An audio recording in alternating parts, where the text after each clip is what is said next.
Jadi hari ini Ustadz Bakhtiar Nasir melalui seseorang menghubungi saya karena besok dipanggil oleh Polda untuk diperiksa sebagai tersangka. Dan saya katakan minta maaf, ya silakanlah Pak Bakhtiar Nasir menghubungi Prabowo Subianto, ya mestinya beliau bisa membantu karena beliau kan Menteri Pertahanan di kabinet. Saya kan sudah murtad dan sudah kafir karena tidak mau mendukung beliau sebagai calon presiden. Kok sekarang minta tolong sama orang kafir dan orang murtad? Ini ada apa ceritanya?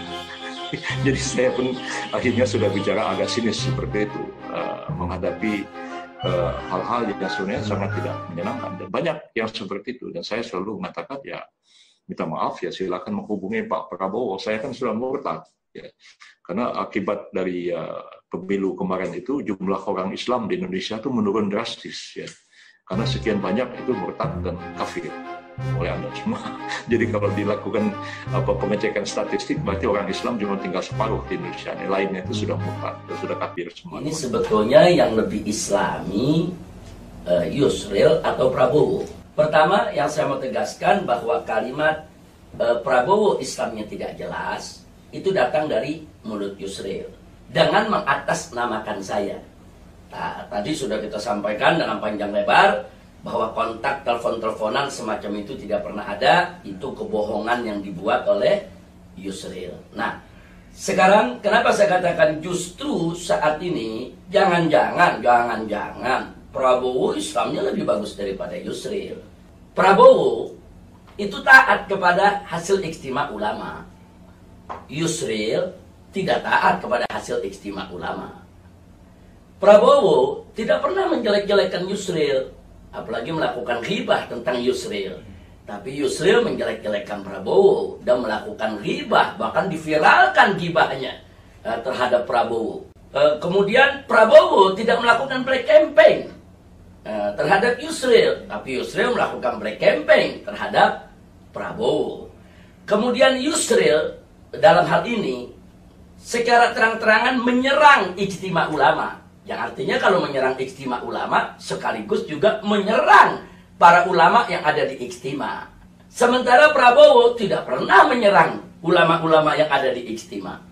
Jadi Prabowo menghormati ulama, memposisikan ulama sebagaimana mestinya. Yusril justru merendahkan ulama. Nah, jadi sekarang kalau sudah begini, kira-kira mana yang lebih Islami? Jangan kemudian selain itu Prabowo tidak angkuh dan tidak berbohong, sedangkan Yusril angkuh dan berbohong. Jadi sebetulnya mengamalkan Islam yang mana? Kita pakai akal sehat lah. Jadi jangan terlalu mudah untuk mengikuti fitnah-fitnah yang dibuat seperti ini, walaupun datangnya daripada seorang Yusril. Nah karena itu sekali lagi saya nasihati Yusril Ehza Mahendra, insaflah, sadarlah. Jadilah seorang muslim yang baik. Jangan melakukan ghibah, jangan menjelek-jelekan orang lain, jangan melakukan black campaign, jangan juga berdusta dan berbohong. PBB kan sudah pernah bantu Pak Prabowo tahun 2014 ya. Kemudian Pak Sandi kan juga sudah pernah kita bantu di Pilgub DKI. Nah, tapi ya jangan kita suruh diminta bantuan, ya kita juga mau tanya nih Pak Prabowo, Pak Sandi bisa bantu kita apa begitu. Ya kalau perlu Pak Prabowo bilang, Pak Yusril kita kumpulin nih fakta-fakta ya. Kalau saya presiden, Pak Sandi presiden, nah si ini, kamu jadi menteri kehutanan, kamu menteri pertanian, kan enak-enak orang. Tapi kalau seperti gelap gulita, ya bagaimana kita bisa membentuk koalisi yang membahagiakan? Para senior yang dekat dengan Habib Rizik, jadi saya kasihlah kesempatan kepada mereka. Saya konsentrasi aja di perkara bisnis, perkara kepalitan. Banyak tokoh-tokoh yang dekat sama Habib Rizik itu yang juga pengacara.